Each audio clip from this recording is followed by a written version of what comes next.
Provérbios, nós adoramos a Deus porque alguns às vezes nem entendem, mas o livro de Provérbios é o livro mais espiritual que existe na Bíblia. Às vezes nós confundimos espiritualidade com efusão, com sensações e com emoções. Só que o apóstolo Tiago, ele escreve dizendo: se alguém julga ser sábio, mostre a sua sabedoria pelo bom trato. Então, quando nós olhamos a palavra de Deus, Salomão foi um homem sábio, o rei mais sábio da terra. Salomão, ele perscrutou todas as coisas. O livro de Eclesiastes é a conclusão de tudo que Salomão fez na sua vida.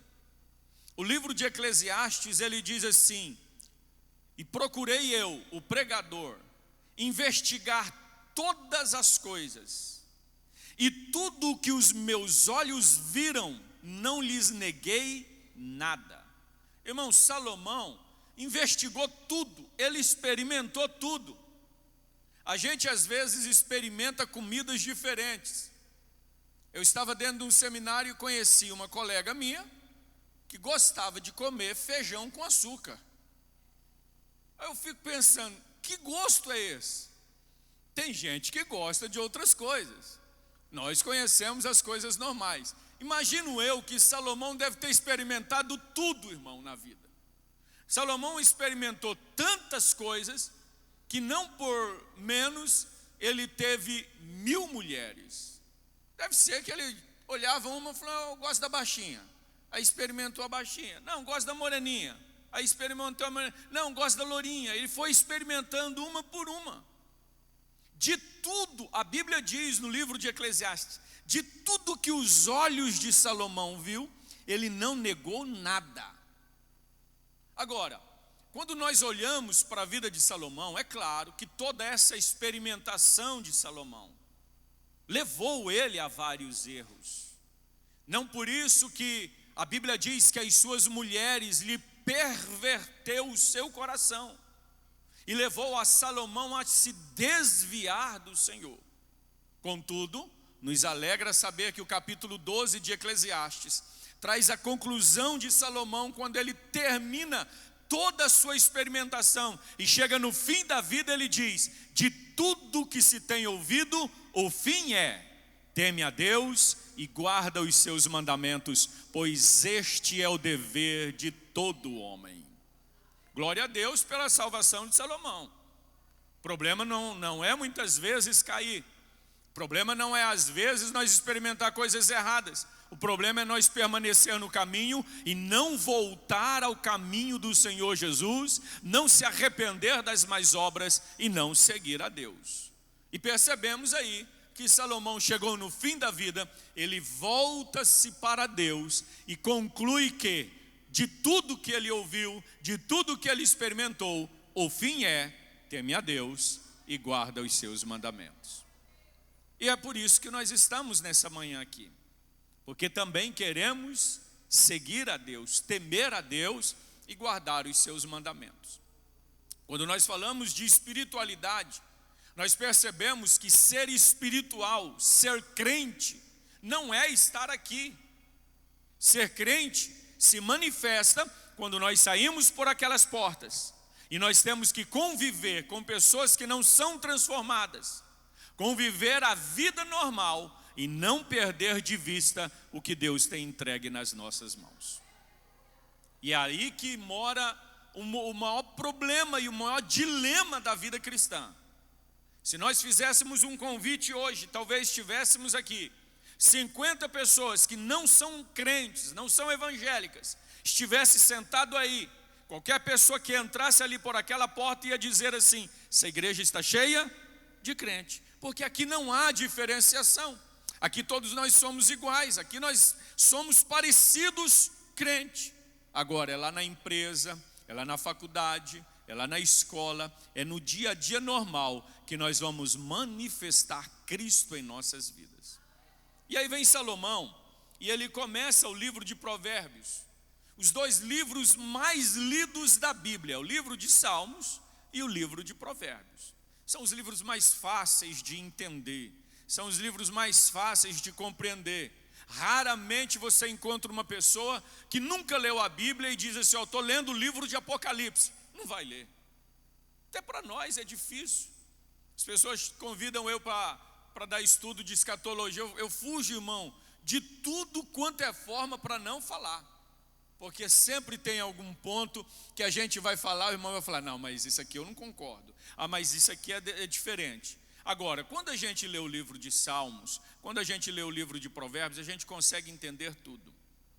Agora, esse trecho que nós acabamos de ler aqui, traz uma certa lista de espiritualidade pessoal, para nós aferirmos se estamos vivendo em obediência ao Senhor.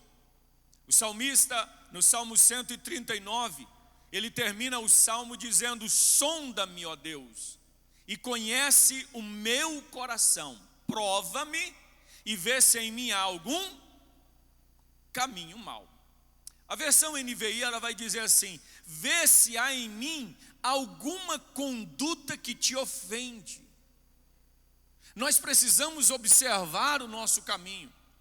Só que quando nós observamos por nós mesmos, às vezes nós chegamos, é uma forma de dizer, chegamos em frente ao espelho e dizemos: mas isso aqui eu não faço, eu sou perfeito nisso, eu sou bom naquilo, isso aqui eu sou expert.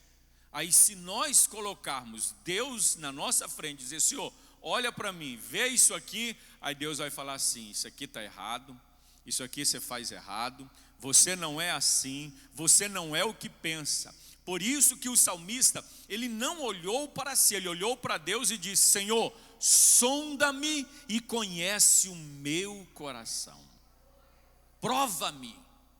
Irmão, já viu que nós passamos tanto problema na vida? É Deus provando. Agora, quando a gente começa a ser provado por Deus, é o trem mais difícil que tem. Deus vai provar nós nas nossas fraquezas. Deus vai nos provar naquilo que nós somos chamados para fazer. Se algum irmão é chamado para liderança, Deus vai provar ele na sua área de liderança. Esses dias eu estava falando com o líder de casais de Acreúna, pastor Daniel, a irmã Elaine, eu acho que eles já estiveram aqui palestrando aqui. Ele falou: pastor Deilton, a área que nós mais somos provados é no casamento. Aí a gente fica olhando e fala: gente, mas que casal perfeito, olha que maravilha. Não é assim não, irmão. Isso aqui nós temos que esconder os nossos defeitos. Sabe por que nós estamos vestidos? Para esconder os nossos defeitos. Ninguém quer conhecer os defeitos dos outros, só Deus conhece os nossos defeitos. E é a hora de nós aferirmos se andamos segundo a palavra de Deus, é observando a palavra de Deus. Agora, observe o versículo 20 aí. Na versão dos irmãos diz assim: filho meu, atenda às minhas palavras, às minhas razões, inclina o teu ouvido. A primeira pergunta que Salomão faz para nós hoje, no livro de Provérbios, é: o que entra nos nossos ouvidos? A porta de entrada de muita derrota na nossa vida são os nossos ouvidos. Nós somos pessoas influenciáveis. Já viu aquele ditado que diz que o coração, o que os olhos não vê, o coração não deseja. Se às vezes nós estamos ouvindo muita coisa, que às vezes até a gente não queria, mas por ouvir, a gente às vezes até quer. Esses dias eu estava conversando com meu irmão, e é interessante que a gente, em questão de música, e principalmente cristã, cantor cristão, a gente tem uns gostos até parecidos. Aí esses dias ele disse, eu citei um cantor, ele: eu não gosto desse cantor não. Eu falei: poxa, mas eu gosto tanto. Aí depois eu fui observar, eu estava querendo deixar de gostar do cantor que eu gostava, porque ele disse que não gostava. As pessoas têm a capacidade de mudar o nosso gosto somente por uma palavra.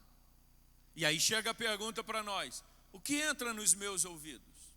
O que está entrando pelos nossos ouvidos?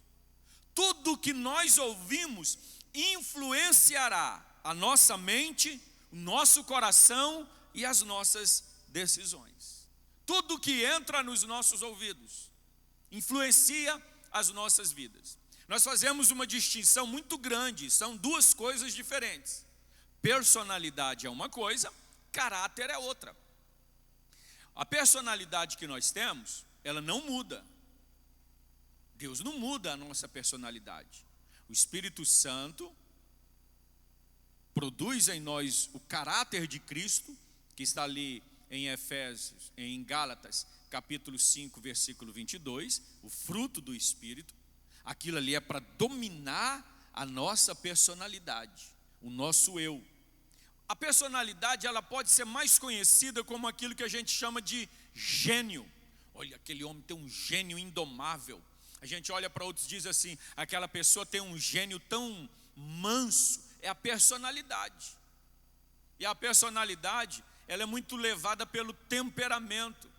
Segundo um certo escritor cristão, Tim LaHaye, ele classificou os temperamentos em 4 temperamentos: melancólico, fleumático, colérico e sanguíneo.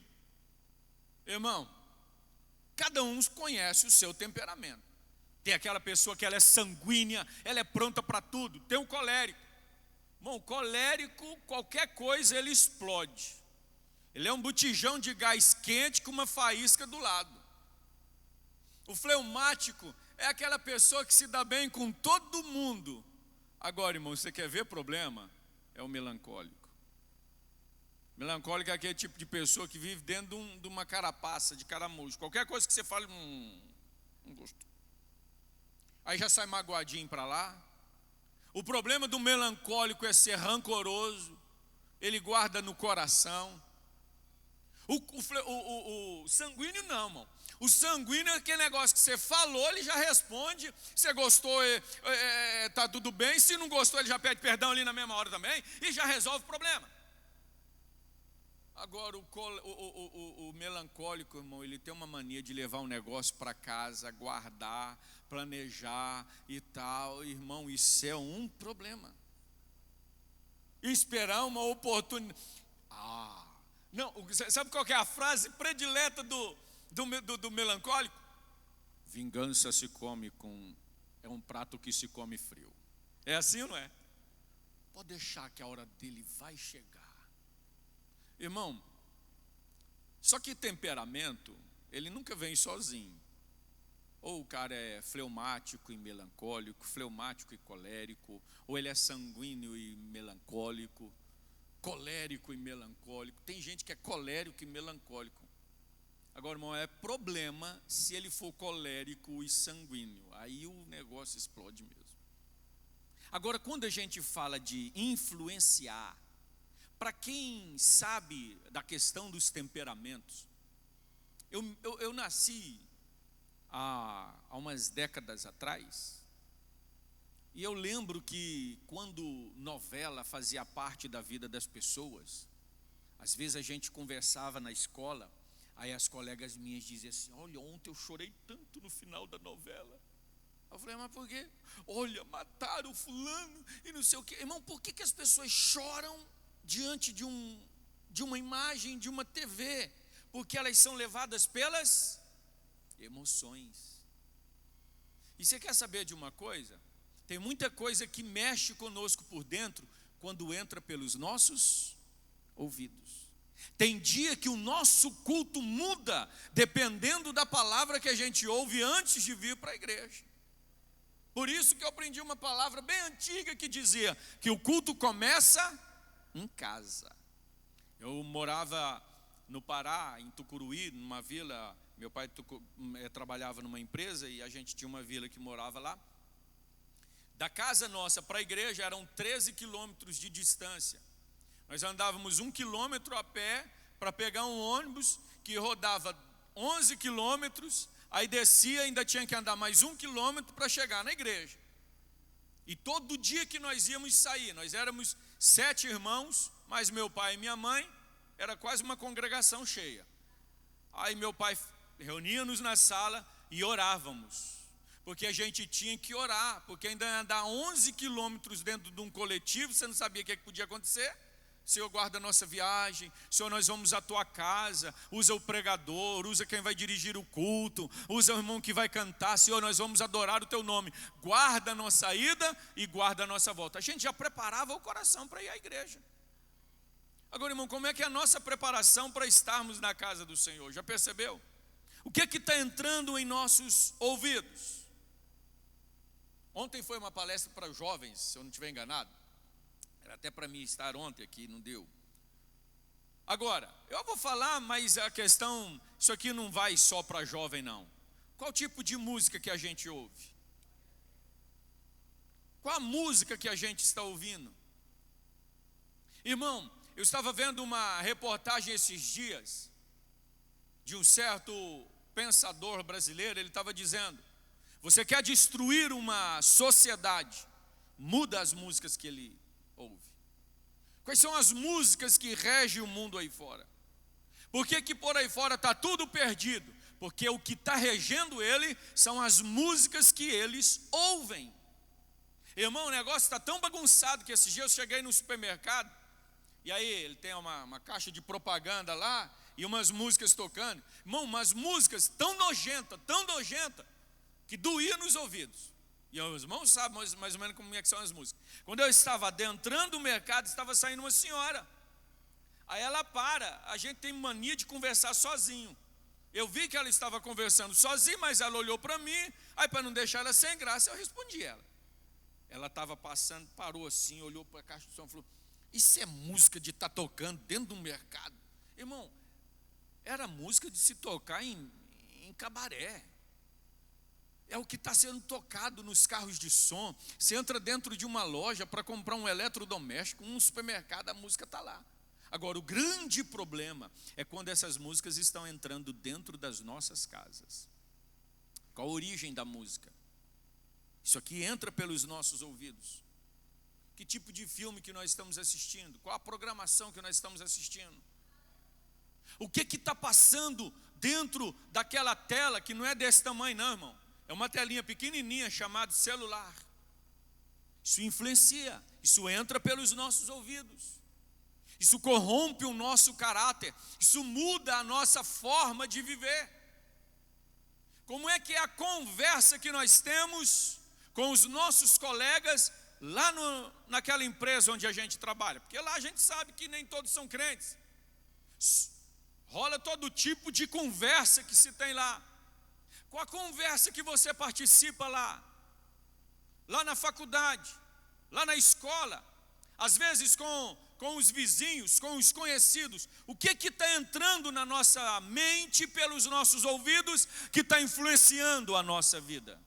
Agora, você sabe qual que é o grande problema? E nós estamos falando de um contexto cristão. É quando reúne cristão com cristão. Vamos fazer um churrasco. Como é que é? Qual o teor da conversa que se tem lá? Lá também é a igreja. Lá está reunido um povo de Deus.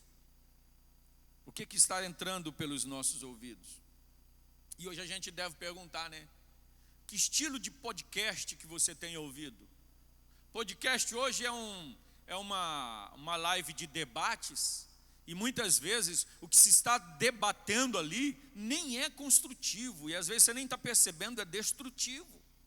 E nós precisamos perguntar: o que está entrando nos nossos ouvidos? É a primeira coisa que nós precisamos pensar. Nós somos pessoas influenciáveis.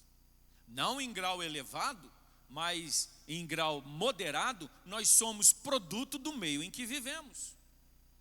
É tão verdade isso que não é filosofia não. É tão verdade isso que Salomão escreveu: anda com os sábios e serás mais sábio. E a gente pode usar o oposto: anda com o tolo, você será bem tolo. Irmão, qual tipo de conversa que a gente anda participando? Qual tipo de debate teológico que nós estamos participando? Eu acompanho muitos debates teológicos, até para saber o que se está sendo falado e às vezes corrigir algumas coisas e algumas distorções nossas. Há 15 anos eu sou professor de teologia em Acreúna. E o maior medo que eu tenho é de chegar numa sala de aula e ensinar o que é errado. O maior temor que eu tenho é de chegar num púlpito como esse e ensinar algo errado. Depois que eu for embora, alguém vai dizer: o pastor Deilton ensinou isso. E se, pela graça de Deus, tem um pastor aqui, aí tem que o pastor ficar aqui às vezes um mês corrigindo uma palavra que foi dito errado no púlpito. E eu não estou na minha igreja, hoje eu sou ovelha do pastor Adilson, mas eu vou embora. E se eu deixar um problema aqui, eu vou deixar um problema para o pastor Adilson. Então o que nós estamos ouvindo de errado em termos teológicos, que está mudando a nossa forma de pensar? Lá em Acreúna tem o curso bacharel em teologia, e tem um aluno, e eu conheci ele, eu fui pastor em Paraúna, e ele era um rapazinho, molecote. Aí depois ele cresceu, casou e foi fazer o curso. Conheci ele, nasceu na igreja, pai crente, mãe crente, pai obreiro. Aí já estava na metade do curso para o final, hoje ele já formou, é advogado. Aí ele manda uma mensagem para mim: pastor, olha, assiste essa mensagem aí. O rapaz está falando umas coisas tão interessantes a respeito do dízimo. Eu falei: tá bom, meu, vou abrir. Aí eu baixei lá, na hora que eu cliquei lá para baixar, olhei, 32 minutos de um vídeo. Eu falei assim: já sei que eu não vou assistir tudo. Eu falei: irmão, eu tenho tanta coisa, todo dia as pessoas mandam uma coisa: pastor Deilton, olha aqui o que aconteceu, pastor, assiste isso aqui. Irmão, não dá para assistir tudo. Aí eu falei: não, esse aqui eu vou assistir. Eu falei: pastor, olha, ele está falando a respeito do dízimo. Irmão, com 12 minutos eu descobri 3 erros, não foi nem teológicos, 3 erros bíblicos a respeito do dízimo. Eu já liguei para o irmão, falei: irmão, pelo amor de Deus, larga de mão disso. Irmão, você nasceu na igreja, sendo dizimista na casa do Senhor, ofertante, você é um diácono na igreja, por causa de uma palavra, que você não sabe a origem de quem falou. A maioria das vezes é dizendo: não precisa dizimar, dízimo é coisa da velha aliança, dízimo é do Antigo Testamento. Você já percebe que a pessoa não conhece. A pessoa que já vem dizer que dízimo é coisa da lei é porque não conhece de Bíblia. Aí você já pode largar de mão. Eu falei: irmão, eu nem assisti o vídeo todo, porque com 12 minutos já me deu um nojo desse vídeo. Eu nem quero ver o restante do que ele falou, porque isso aí já está tudo errado. Querido, o que entra nos nossos ouvidos? Agora deixa eu fazer uma pausa aqui. O que está entrando no ouvido do teu filho pela tua boca? Porque você é a maior influência para o teu filho. Para toda criança, o pai é o pai herói, a mãe é a mãe herói, a heroína. Olha, irmão, não tem ninguém mais perfeito do que o pai e a mãe quando o menino está ali entre dos primeiros até os 10, 11 anos de idade. É a pessoa mais importante. Qual a influência sua na vida do teu filho? O que você fala para ele da igreja, que desperta no teu filho o desejo de estar na casa de Deus? Se você fala bem da igreja, ele vai desejar ir para a igreja do papai, a igreja da mamãe. Se você fala bem do pastor, ele vai dizer: isso aqui é o pastor do meu pai, isso aqui é o pastor da minha mãe, isso aqui é o círculo de oração da minha mãe. Eu gosto daquele círculo de oração porque a minha mãe fala bem deles. O que está entrando na cabeça dos teus filhos, nos ouvidos dos teus filhos? O que entra pelos nossos ouvidos? Segunda pergunta que Salomão deixa para nós, versículo 23, acompanha aí. Sobre tudo que se deve guardar, guarda o teu coração, porque dele procedem as saídas da vida. Há uma versão na Bíblia que diz assim: porque ela é a fonte da vida. Teu coração é a fonte da vida, são as raízes, é de onde procede tudo na nossa vida. Agora, o que vem a ser coração? Nós entendemos que o homem é tricotômico. Ah, pastor, mas no Antigo Testamento eles só falavam da dicotomia, e eles confundiam muito coração e mente, confundiam muito alma e espírito. Tudo bem, confundiam mesmo. uma coisa que você precisa entender é que a revelação bíblica ela é progressiva. O povo não entendia muita coisa, Deus não revelou tudo. Deus precisava é uma expressão errônea. Deus não precisa de nada. Deus queria se revelar para Abraão, mas Deus não revelou de tudo. Falou: Abraão, sai da tua terra, da tua parentela, da casa de teu pai, vai para uma terra que eu te mostrarei. Abraão sai. E durante a caminhada para um lugar que, como diz o escritor dos Hebreus, Abraão ia para onde? Onde ele saiu, sem saber para onde ia. Durante essa caminhada foi Deus se revelando aos poucos. Lá na frente, Deus chama Abraão e diz: Abraão, pega o teu filho, teu único filho, sobe ao monte que eu te disser e sacrifica ele para mim. Abraão falou: meu Deus, eu conheci o Senhor, o Deus que me chamou, o Jeová, Rafá, o El Shaddai, o Deus Todo-Poderoso. Só que Deus não falou nada, mas Deus estava dizendo: eu vou revelar algo da minha personalidade para você, Abraão, mas eu vou revelar lá no monte. Vai. Quando ele chega, está indo para lá, o menino, mais ou menos um adolescente ali. Aí ele chega para o pai e diz: pai, nós vamos sacrificar? Vai, pai, tem fogo, tem lenha, o cutelo está aqui.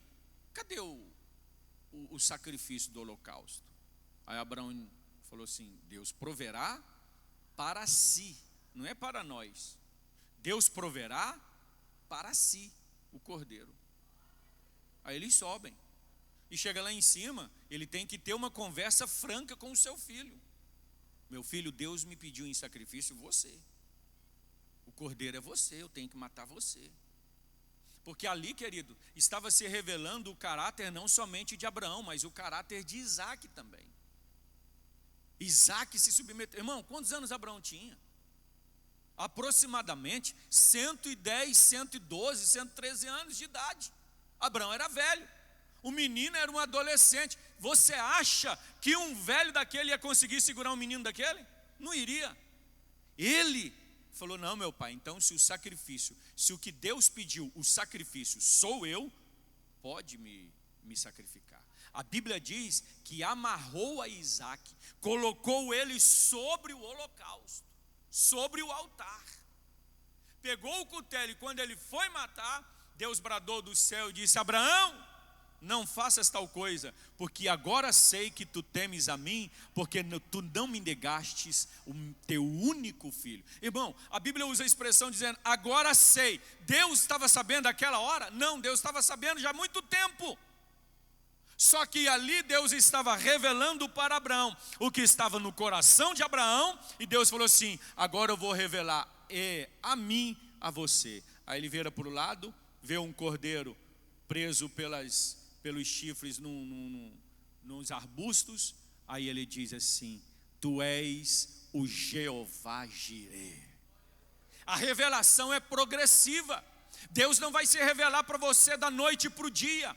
Você pede algo para Deus, você está achando que vai receber da noite para o dia? Deus entrega uma bênção. Aqui tem obreiros. Chega o dia que o pastor chama e fala: irmão, você é diácono, nós vamos te ordenar a presbítero. Aí o irmão fica todo satisfeito. Chama, como um dia o pastor, que era o meu pastor, o pastor Efraim, liga no meu serviço: Mandeilton, domingo que vem você é o professor dos jovens.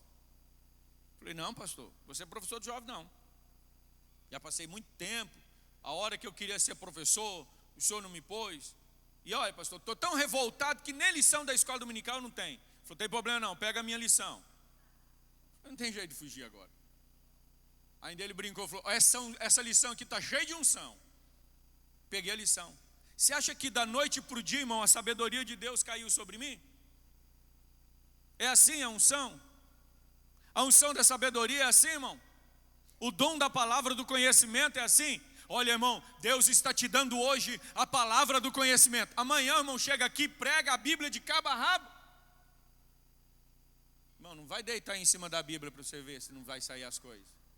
Não vai orar, dobrar o joelho, ler a Bíblia, ler, para você ver se não vai revelar. Irmão, eu fiquei procurando uma resposta para Deus aproximadamente 3 anos. Recentemente eu li uma palavra na Bíblia e não entendi. Professor de teologia. Está achando que professor de teologia sabe tudo, irmão? A graça de Deus, ela vem diariamente. E deixa eu te dizer algo interessante. A unção de Deus, ela não vem sem necessidade. Deus não vai derramar unção pastoral para alguém ficar deitado em casa. Deus não vai dar dom de profecia para alguém ficar calado na igreja. Ele vai dar a unção, vai dar o dom, vai dar a graça para o que for útil na obra do Senhor. É progressivo. Aí um dia um pastor estava pregando, no meio da pregação, ele soltou uma palavra, e no meu coração Deus disse assim: está aí a resposta do que você pediu. E era mesmo. Lá no Antigo Testamento, coração e alma era tudo a mesma coisa. Só que coração aqui é a sede da alma. E o que é alma? Alma é a sede dos sentimentos, do intelecto e das vontades. Irmão, quando você tem vontade de tomar um açaí, é a tua alma que tem vontade. Quando você pensa em ler a Bíblia, você lê a Bíblia com a alma. Isso é a alma. Deus criou a alma para o ser humano. Anjo não tem alma. Anjo é espírito. E anjo também não tem corpo. Agora, o que está entrando, o que se passa no teu coração? Se coração é a sede da alma, e a sede da alma é onde estão ali tudo: sentimentos, intelecto e vontade. O que está passando no teu coração? O que se passa na tua alma? O que entra dentro dos teus pensamentos? Olha, querido, é uma coisa muito interessante. Quando nós estamos falando de pensamentos, Efésios capítulo 6, versículos 16 e 17 diz assim: em todas as situações, levante o escudo da fé, tomai sobretudo o escudo da fé, com o qual podereis apagar os dardos inflamados do maligno. Isso aqui é uma palavra bíblica. Então vamos traduzir. O que é dardo, irmão? Dardo é flecha. O que é inflamado? Cheio de fogo. Você já deve ter assistido o filme das guerras anteriores, das guerras do passado. Eles pegavam a flecha, punha, naquela época eles não conheciam petróleo, mas é o mesmo betume. Eles pegavam betume, mergulhavam no betume, acendia a chama, jogava a flecha. Irmão, aquela flecha rodava mais ou menos 1 quilômetro, quase 2 quilômetros ou mais de distância. E aquilo, quando chegava e tocava em alguém, queimava tudo. Aí a Bíblia diz: tomai o escudo da fé, com o qual podereis apagar as flechas cheias de fogo do maligno. Diz para mim, aonde é que as flechas do maligno atacam? Na mente. A gente acorda com um pensamento, está preocupado com aquilo, e não analisamos de onde procedeu esse pensamento, e começa a pensar naquilo. Você quer ver como é que é a história?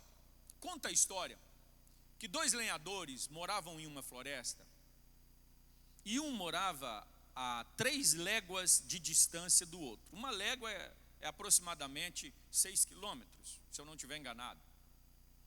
É isso mesmo, né? 6 quilômetros. Isso quer dizer que um morava distante do outro 18 quilômetros.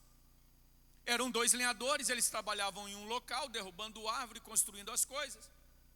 Só que um certo lenhador, ele tinha só um machado. E ele falou: gente, eu preciso ir na cidade comprar um machado. Olha, num dia tal eu vou lá pegar, vou vender essa madeira e vou comprar um machado. Só que quando ele estava trabalhando, ele quebrou o machado dele. Aí ele lembrou que o colega dele, a 3 léguas de distância, tinha um machado reserva. E quebrou o machado. Aí ele falou: vou lá no meu colega, vou pedir um machado. Aí ele já saiu, irmão, quase no entardecer. Aí ele foi pensando: olha, ele tem um machado, mas aquele colega meu é tão enjoado, ele é tão ciumento com as ferramentas dele. Será que ele vai me emprestar? Aí ele foi pensando: não, ele vai emprestar, não, mas eu vou lá. Aí ele pensou, já está entardecendo, será que o meu colega já está dormindo também? Será que ele vai querer me emprestar? Aí ele começou a já pensar mal, não, mas eu vou chegar lá, eu vou andar essa distância todinha. Já pensou se eu chego lá, ele bate a porta na minha cara, fala que não quer me emprestar, aí eu vou pedir emprestado para ele vai falar um monte de coisa para mim, ele já começou a alterar. Irmão, já viu que a gente tem dia que altera sozinho? É problema do melancólico. Aí ele começa a pensar o que não presta. Aí ele vai lá e começou aí, irmão, quando ele já estava alterado, ele já chegou em frente à casa do lenhador. Quando ele bateu na porta, que o lenhador abriu, falou, olha, eu não quero teu machado, eu não te pedi emprestado, e vai para o quinto dos infernos. Aí o cara ficou parado, o que aconteceu? Nada. O problema todinho estava dentro da mente dele. Isso é flecha inflamada do maligno. Irmão, o que passa dentro do teu coração? De onde procedeu esse sentimento de que ninguém gosta de você na igreja? Olha para os irmãos, você chega, todo mundo te dá a paz do Senhor. Se por acaso algum irmão estava muito apressado, passou, esqueceu de te dar a paz do Senhor, e você não percebeu, já olhou meio atravessado, ele falou, o irmão não gosta de mim. Eu sabia, tem coisa ruim no coração daquele homem. Eu nunca me enganei com aquele homem. Irmão, onde é que você tirou isso? Salomão falou, irmão, de tudo o que se deve guardar, guarde o teu coração, guarda os teus pensamentos. Toma o escudo da fé, porque a flecha do maligno, ele vem nos teus pensamentos. Você começa a pensar mal, você começa a desejar o mal. Irmão, quantas vezes isso já não aconteceu conosco? A gente às vezes foi conversar com uma pessoa e pensou que a conversa ia ser mal, e chega lá, irmão, é tudo diferente. É Deus mostrando que a origem dos nossos pensamentos, ela precisa proceder de Deus, senão vai contaminar a nossa vida. Vai contaminar tudo. O coração é o depositário de toda a sabedoria e fonte de tudo o que a afeta o discurso, a visão e a conduta. E a Bíblia diz, cada um dará a se conhecer pelo fruto dos lábios. Você conhece uma pessoa pelo que ela fala, pelo teor da conversa que tem. Eu estava no seminário, o nosso professor estava, eu acho que foi o professor de missiologia, e nós conversando e tal, ele falou, você quer conhecer uma pessoa? Aí todo mundo já disse, dê poder a ele. Ele falou, não é. Você quer conhecer uma pessoa, irmão? Leva ele para o lazer. É lá que a gente destampa as armaduras e a gente é o que a gente é. Leva uma pessoa para o lazer. Nós tínhamos um professor lá, até era ex-padre.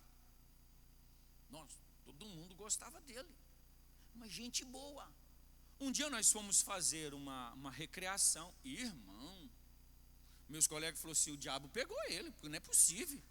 Foi, ninguém conheceu aquele professor. Irmão, naquela semana nós tivemos aula com ele. A imagem que nós tínhamos dele, tinha quebrado tudo. A gente olhava, te conheço, rapaz. É assim ou não é? Quer conhecer uma criança, irmão? Leva ela para o lazer. Conhecer os obreiros aqui na hora do trabalho, está todo mundo sério, todo mundo empenhado. Irmão, leva para o lazer. É lá no lazer que a gente começa a se revelar quem nós somos, o que nós falamos. Querido, coração é o depositário de tudo o que afeta o nosso discurso, o que nós falamos. De tudo que afeta a nossa visão, o que nós vemos, e também de tudo que afeta a nossa conduta, como nós nos procedemos. Coração é a sede dos sentimentos, do intelecto e da vontade. Marcos capítulo 7, versículos 21 e 22, o Senhor Jesus diz o quê? Porque do interior do coração dos homens procede o quê? Maus pensamentos. Irmão, mau pensamento não vem de fora não, é de dentro. Adultério começa aqui dentro. Prostituições, os homicídios, os furtos, a avareza. A avareza procede do coração? O irmão planeja, olha, eu vou levar uma oferta para a igreja. Aí vem lá no coração, diabinho. Você vai dar dinheiro para o pastor? O pastor está andando de carro bom. Você viu que o pastor comprou um terno novo? Você viu o sapato do pastor? Irmão, isso é diabo. Porque quando a gente lê Bíblia e a gente procura saber qual é a origem do dízimo, o dízimo é para sustento dos obreiros. Eu costumo repetir isso aqui, porque divulgou-se, há uma cultura muito errônea por aí fora a respeito da questão financeira dentro da igreja. Tem pastor que tem até medo de falar de dízimo na igreja, porque se começar a pregar, tem irmão que pega a biblinha dele, já fecha e vai embora. Já está falando de dízimo. Irmão, Jesus falou 60% da mensagem dele foi sobre dízimo.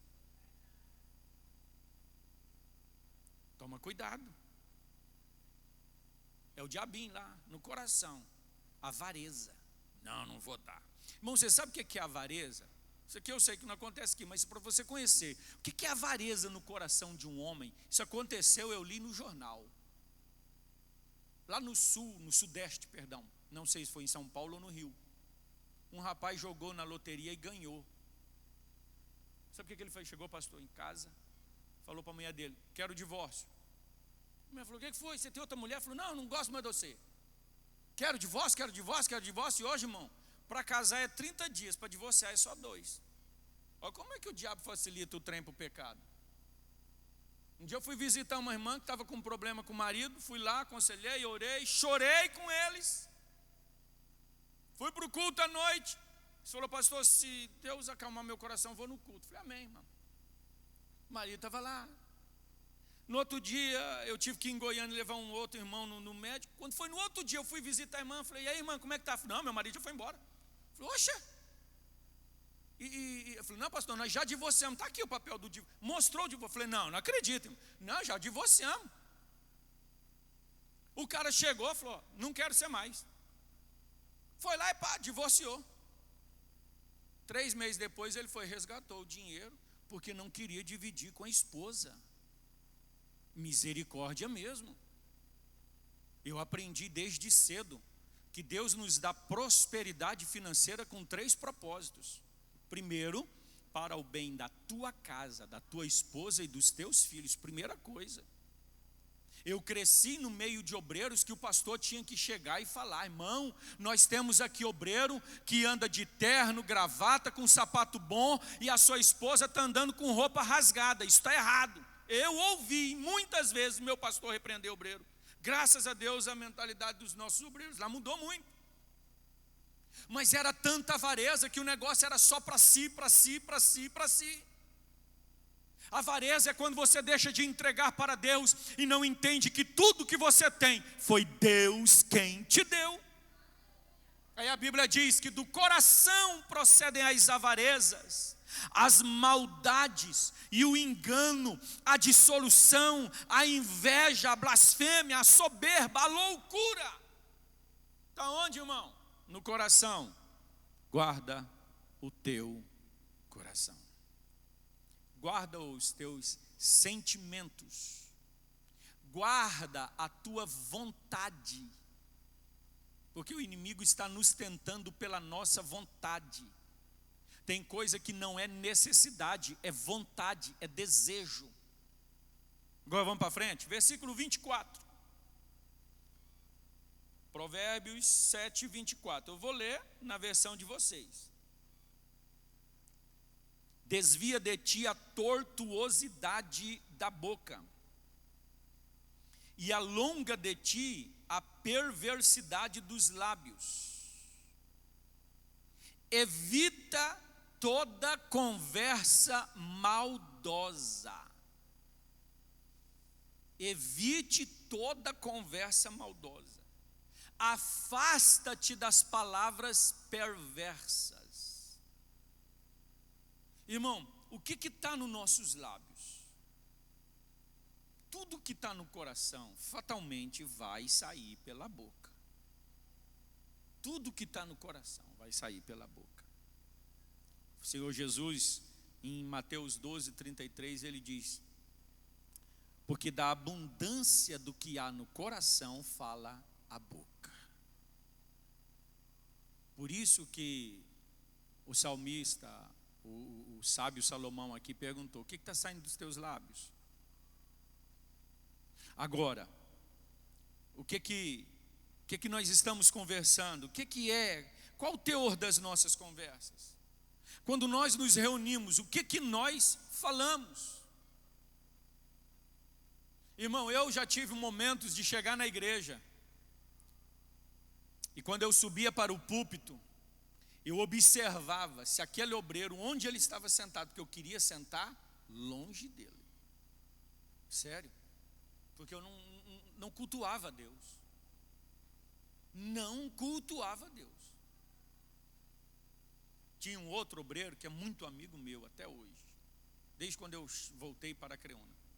Eu observava onde ele está. Se tivesse uma cadeira vaga ao lado dele, eu sentava perto dele.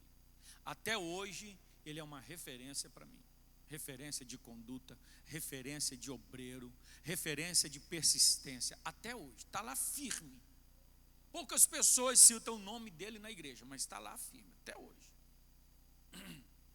Hoje, pela obrigatoriedade, tem um outro lugar que eu tenho que sentar, mas quando surge uma oportunidade, eu gosto de sentar perto dele.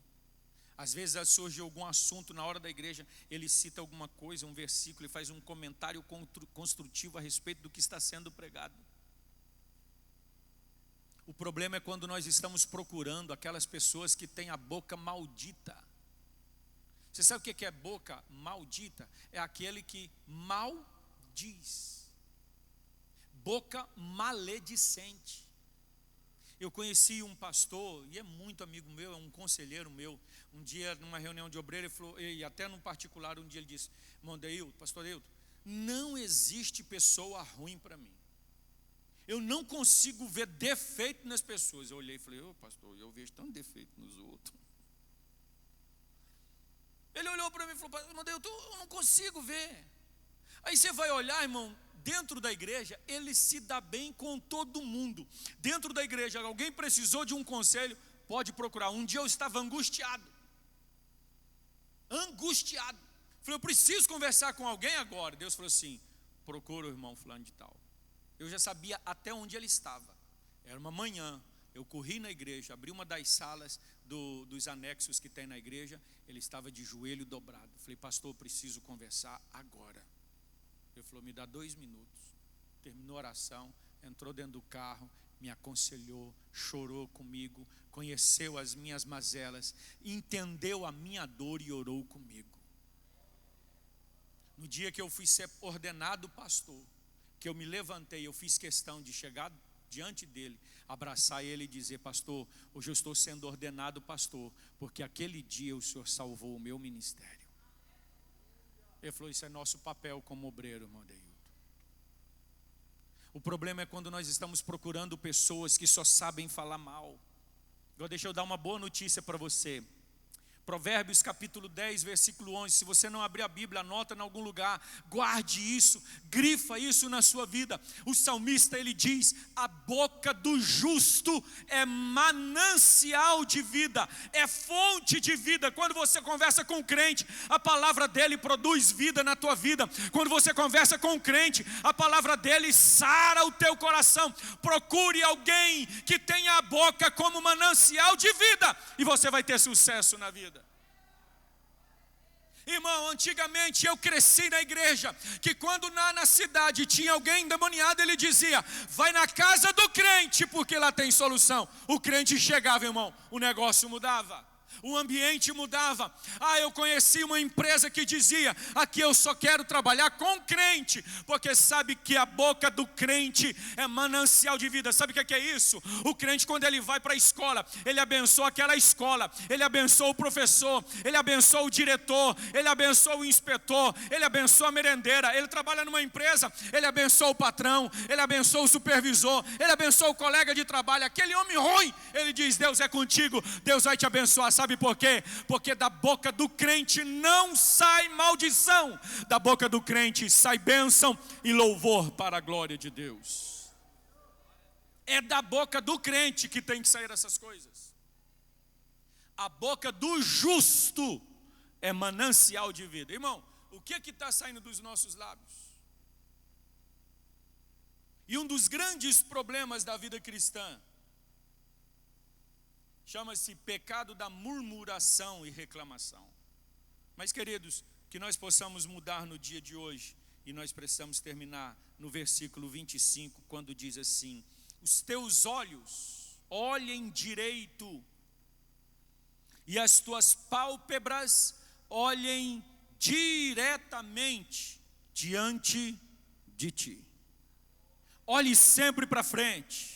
Mantenha fixos os olhos no que está diante de você, querido. O que está diante de nós? O Paulo escreveu lá no livro de Filipenses, ele disse: deixarei as coisas que para trás ficam, olhando para as que estão adiante de mim, prossigo para o alvo. Qual é o alvo do crente? O alvo é o céu, o alvo é a salvação. Olhe para frente. Por que olhar para frente? Porque o diabo coloca coisas do nosso lado para nos desviar do caminho, para nos tirar do foco, para tirar daquilo que Deus colocou na nossa vida para nós fazermos. Deixa eu dizer uma coisa: a visão determina o resultado. Conhecemos o único brasileiro, por enquanto, que já saiu da órbita terrestre. Quem foi? O ex-ministro Marcos Pontes. Foi o primeiro astronauta brasileiro. A visão determina o objetivo. Quando ele foi, recentemente, acho que quando ele foi nomeado ministro pelo então presidente Bolsonaro, ele foi ministro da Ciência e Tecnologia, aí fizeram uma investigação na vida dele, foram lá na escola que ele estudou no primário. Aí procurou a mãe dele, ele descobriu que ele tinha um caderno de desenho. Sabe o que Marcos Pontes desenhava? Astronauta, nave espacial, a lua, vendo a terra fora da terra. Sabe o que é isso? A visão determina o resultado. Jovem, deixa eu te dizer, qual é a visão que você tem para a tua vida? Jovem, o que você deseja para a tua vida? A visão determina o resultado. O que você projeta no teu coração para fazer? Salomão escreve no livro de Provérbios dizendo: assim como projetou na sua alma, assim é. Projete coisas boas.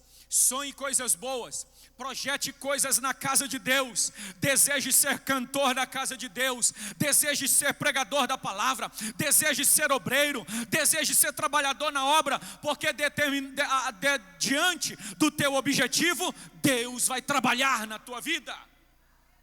Eu conheço pessoas que desde criança diziam: eu quero ser pastor. Outros diziam: eu quero ser cantor. Eu estava vendo a reportagem de uma cantora essa semana. Ela estava dizendo que quando ela era pequenininha, adolescente, ela estava cantando e desejava ser cantora. Aí um dia chegou uma profeta e disse para ela assim: diz o Senhor, eu te levarei por esta nação e por outras nações também. Aí você vê as pessoas fazendo sucesso.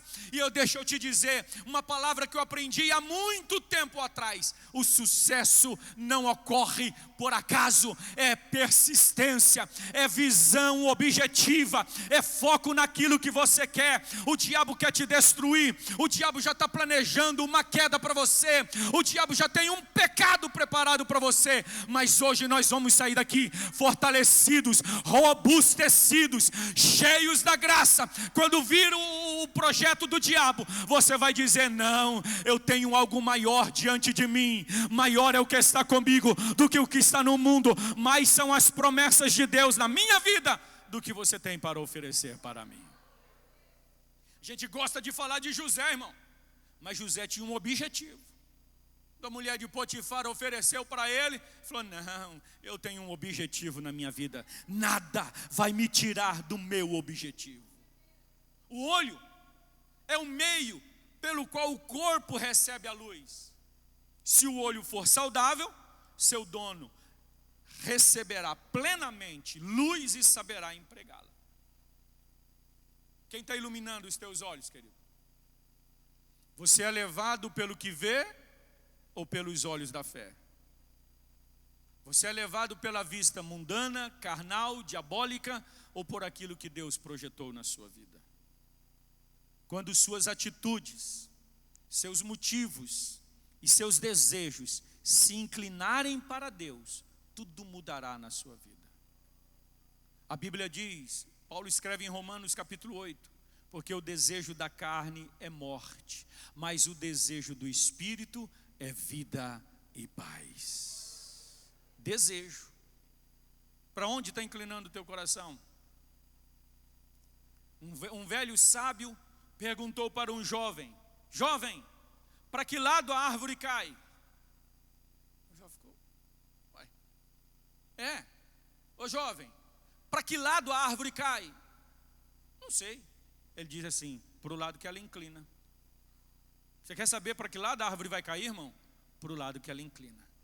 Você quer saber se você vai ter sucesso? Para onde está inclinado o teu coração? Você quer saber se você vai ter vida? Para onde o teu coração está inclinado?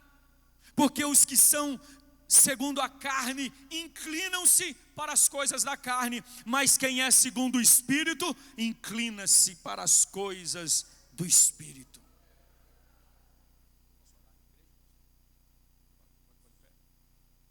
Eu quero orar com você nessa manhã. Fique de pé em nome de Jesus. Querido, qual que é a direção do teu caminho? O que está projetado? O que você projetou para a sua vida?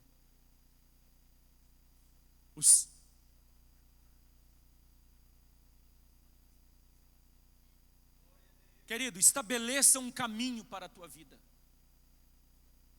Estabeleça um caminho reto para os teus pés. Pastor, e como é que eu sei se o meu caminho é reto? Ora a Deus. Senhor, sonda o meu coração.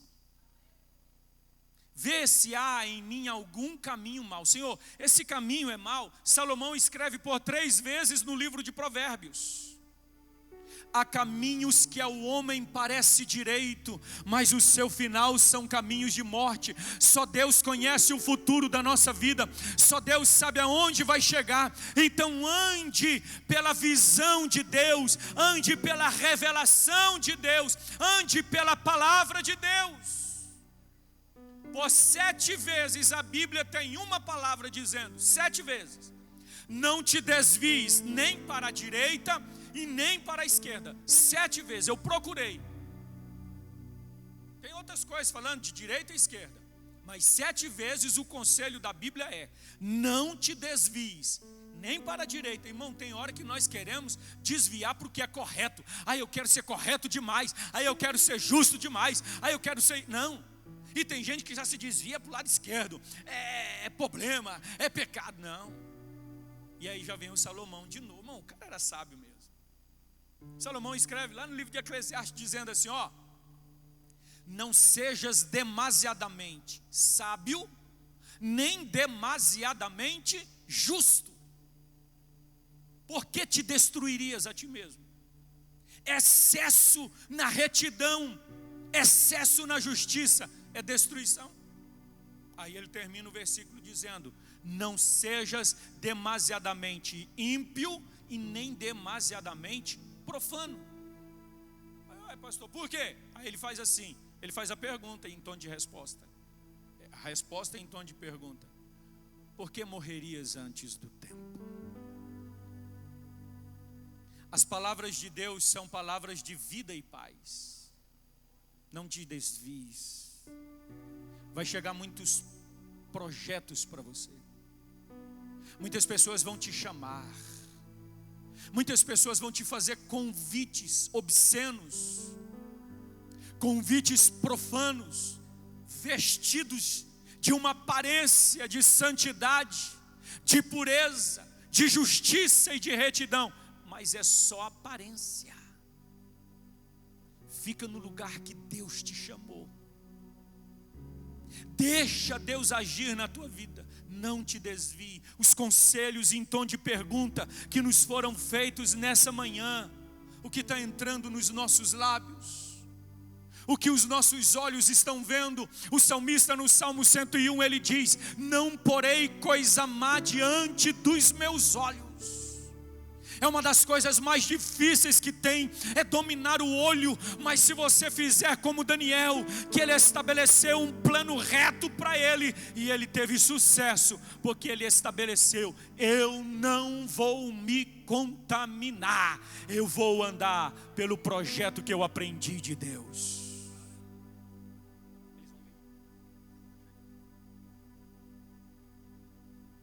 Querido, você quer fazer um concerto com Deus nessa manhã? Quer que Deus te ajude? Você quer receber visão de Deus hoje? Senhor, eu preciso de uma visão para a minha vida, um projeto. Senhor, eu acho que eu estou fazendo tudo errado. Eu quero orar com você. Se você sente no seu coração, sai do teu lugar, vem aqui na frente. Deus vai abençoar a tua vida. Deus vai te encher do Espírito Santo. Jovem, você está dizendo: pastor, eu não tenho nenhum projeto na minha vida. Hoje Deus vai te dar uma visão de futuro para você. Você quer isso para a tua vida? Vem aqui na frente, eu quero orar com você. Se você sentir no coração, pode vir. Você quer algo de Deus? Senhor, eu quero uma visão para o meu ministério. Senhor, eu não entendi o chamado do Senhor na minha vida, mas nessa manhã eu quero algo do Senhor para mim. Venha que Deus vai abrir a tua visão espiritual. E na hora que Deus abrir a tua visão espiritual, entenda isso aqui. Olha para mim.